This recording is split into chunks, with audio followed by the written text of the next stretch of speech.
Assalamualaikum warahmatullahi wabarakatuh. Di sini saya akan membahas tentang uji McNemar, uji Cheek kuadrat, dan uji Exact-Pisser. Sebelumnya, perkenalkan, nama saya Puput Urbani Sofa dengan NIM 121-6160 dari kelas 2D dari Prodi Psikologi dengan dosen pengampu Bapak Farid S. Nurdin M.Stat. Uji McNemar merupakan uji komparatif untuk menguji dua sampel dependen atau dua sampel yang terikat. Kemudian, fungsi uji McNemar adalah yang pertama membandingkan distribusi dua variabel yang berhubungan atau membandingkan satu variabel pada dua kelompok sampel yang saling berhubungan. Kemudian yang kedua, menguji perubahan sebelum dan sesudah atau menguji efektivitas sebuah treatment. Kemudian, spesifikasi dari uji McNemar yang pertama berskala ukur nominal, disusun dalam tabel kontingensi 2x2, dan fokus pada sel-sel yang berubah. Kemudian, H0 ditolak apabila nilai p-value lebih besar dari alfa. Di sini ada kriteria uji. Kriteria ujinya adalah tolak HO sama dengan jika C hitung lebih besar sama dengan daripada C tabel. Terima dalam hal lainnya atau p-value lebih kecil sama dengan dari alfa. Dengan PV sama dengan nilai peluang terkecil menolak HO. Kemudian di sini ada contoh soalnya. Suatu perusahaan ingin mengetahui pengaruh sponsor yang diberikan dalam suatu pertandingan olahraga terhadap nilai penjualan barangnya. Dalam penelitian ini digunakan sampel yang diambil secara acak yang jumlah anggotanya 200. Ujilah apakah jumlah penjualan sebelum dan sesudah adanya sponsor berbeda. Nah, di sini sudah ada tabel kontingensi, di mana tabel yang baris ini menunjukkan sebelum dan yang kolom ini menunjukkan sesudah. Mari kita coba di aplikasi SPSS. Nah, di sini sudah saya masukkan datanya dari tabel tadi. Cara memasukkannya, kita tinggal masukkan, tapi kita ke variabel view dulu, menentukan sebelumnya, setelahnya, kemudian frekuensinya. Nah, di sini kita beri label, sebelum itu adalah sebelum adanya sponsor, dan setelah itu sesudah adanya sponsor. Kemudian kita beri p-value atau kodenya, 1 untuk membeli, 2 untuk tidak membeli. Di setelahnya juga sama, kita beri 1 membeli, 2 tidak membeli. Kemudian kita ke measure. Untuk sebelum dan setelah kita gunakan nominal, dan untuk frekuensi kita gunakan scale. Kita kembali ke data view, kita klik data, kita klik weight cases, kemudian ini frekuensinya kita pindahkan seperti ini, dan klik weight cases by, kemudian OK. Lalu kita klik analyze, kita ke non-parametric test, ke legacy dialogues, kemudian ke to related sample. Nah, kita pindahkan, sebelumnya kan seperti ini. Nah, ini.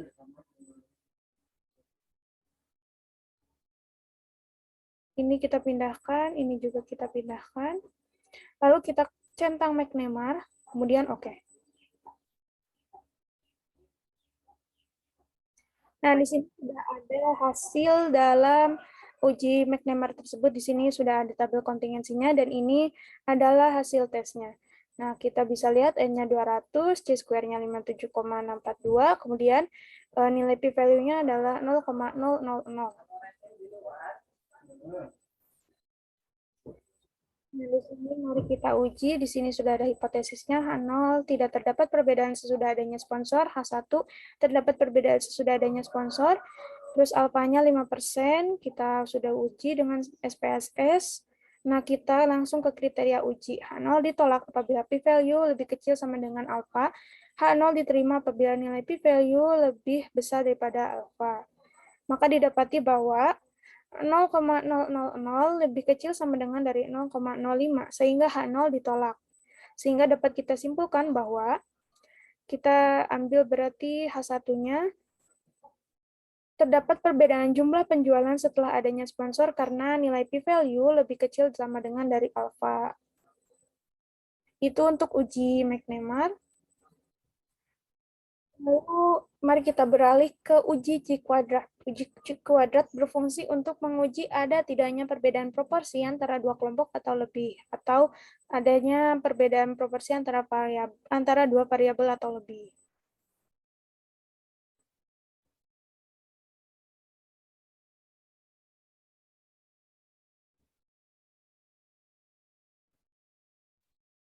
Nah, di sini ada spesifikasinya. Spesifikasi uji Q kuadrat adalah satu berskala ukur nominal, kemudian ekspektasi setiap selnya itu kurang dari 5, dan berasal dari populasi independen. Nah, ini tuh uji Q kuadrat itu bisa kemudian kita gunakan kriteria ujinya. Untuk C kuadrat itu H0 ditolak jika nilai C hitung lebih besar sama dengan C tabel atau p-value lebih kecil sama dengan dari alfa. Nilai C tabel diperoleh dari tabel C atau berada di buku Siegel. Nah, di sini ada contoh soal. Penelitian dilakukan untuk mengetahui adakah hubungan antara tingkat pendidikan masyarakat dengan jenis bank yang dipilih untuk menyimpan uangnya. Pendidikan masyarakat dikelompokkan menjadi dua, yaitu lulusan SLTA dan perguruan tinggi. Sampel pertama sebanyak 80 orang lulusan SLTA dan sampel kedua sebanyak 70 orang lulusan perguruan tinggi. Berdasarkan angket yang diberikan kepada sampel 60 orang dan banyak lulusan SLTA, maka dari 80 orang itu memilih bank pemerintah sebanyak 60 orang dan bank swasta 20 orang. Selanjutnya, dari kelompok sampel, pemerintah sebanyak 30 orang dan bank swasta sebanyak 40 orang. Apakah terdapat perbedaan tingkat pendidikan masyarakat dalam memilih dua jenis bank? Kita gunakan SPSS untuk di sini sudah kami masukkan datanya, ini untuk pendidikan, ini bank frekuensi. Untuk memasukkannya sama saja, di sini kita beri judul, kemudian kita beri label. Nah, untuk pendidikan itu tingkat pendidikan, untuk bank itu untuk bank pilihan, kemudian values-nya.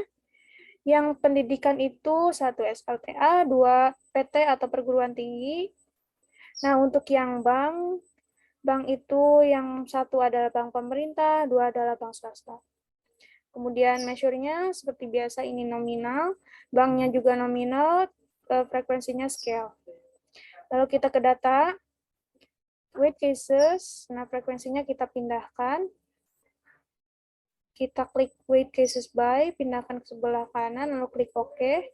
Kemudian kita klik analyze, kemudian kita ke descriptive statistik, kita ke cross tabs. Nah, kita pindahkan, karena sebelumnya seperti ini kan, seperti ini. Kita pindahkan sebelah kanan, kita klik statistik, kita centang C-square, dan continue. Lalu oke. Nah, di sini sudah ada hasilnya. Di sini kita dapat 3 tabel. Di sini kita lihat jika sudah tidak ada missing atau n-nya sudah 0, berarti tidak ada data yang salah input. Kemudian ini adalah tabelnya. Dan ini untuk hasilnya. Kita lihat di percent C-square, di sini nilai p-value-nya adalah 0,000. Dan di sini kita lihat ada hipotesis statistiknya dengan nilai alfanya 5%, ini statistik ujinya, kemudian kita ke langsung kriteria uji. H0 ditolak apabila nilai p-value lebih kecil sama dengan alfa, H0 diterima apabila nilai p-value lebih besar daripada alfa. Maka didapati 0,000 lebih kecil sama dengan 0,05, sehingga H0 ditolak. Jadi dapat kita simpulkan, H0-nya ditolak, maka kita menggunakan H1. Sehingga proporsi orang dalam tingkat pendidikan masyarakat dalam memilih bank dalam menyimpan uangnya sangatlah berbeda. Lalu kita ke uji exact Fisher. Nah, di uji exact Fisher ini, uji exact Fisher adalah untuk menguji apakah ada perbedaan dua perlakuan yang mungkin dari dua populasi atau untuk menguji ada tidaknya perbedaan proporsi antara dua kelompok atau dua variabel. Uji ini menjadi alternatif apabila persyaratan uji chi-square tidak dapat dipenuhi. Nah, di sini spesifikasinya yang pertama berskala ukur ordinal atau nominal, kemudian datanya disusun dalam tabel kontingensi 2x2, ukuran sampelnya itu lebih kecil dari 25. Nah, statistik ujinya seperti ini jika kita menggunakan manual. Dan ini kriteria ujinya. Kriteria uji untuk uji exact Fisher, H0 ditolak jika p-value lebih kecil sama dengan alpha.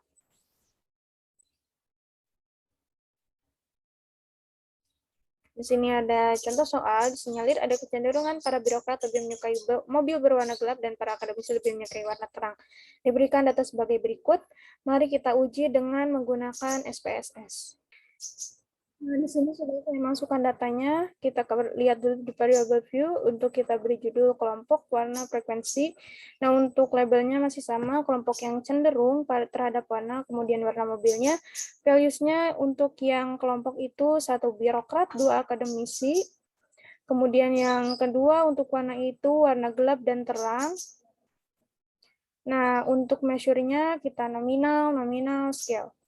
Kita klik data, kita ke weight cases, kita pilih frekuensi, kita weight cases by, frekuensi pindahkan ke sebelah kanan, klik OK.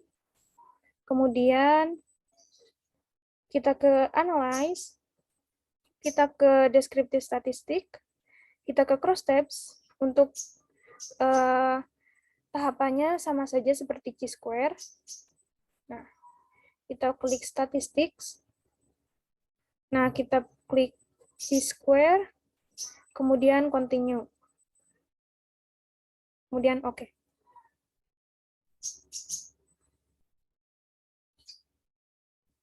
Nah, ini adalah hasilnya. Sama seperti ketika chi-square, untuk exact Fisher itu kita lihat di Fisher's exact test. Nah, di sini exact Fisher-nya itu 0,315. Maka kita dapat simpulkan 4 cells have expected count less than fine. Berarti ada yang kurang dari 5 ekspektasinya.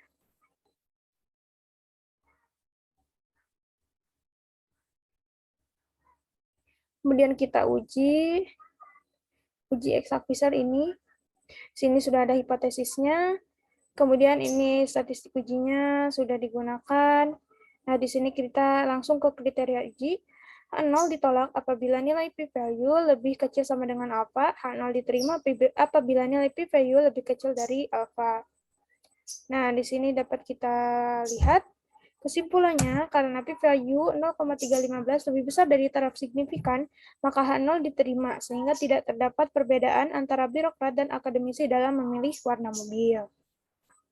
Mungkin itu yang dapat saya sampaikan tentang uji McNemar, uji chi-quadrat, dan juga uji exact Fisher. Terima kasih. Wassalamualaikum warahmatullahi wabarakatuh.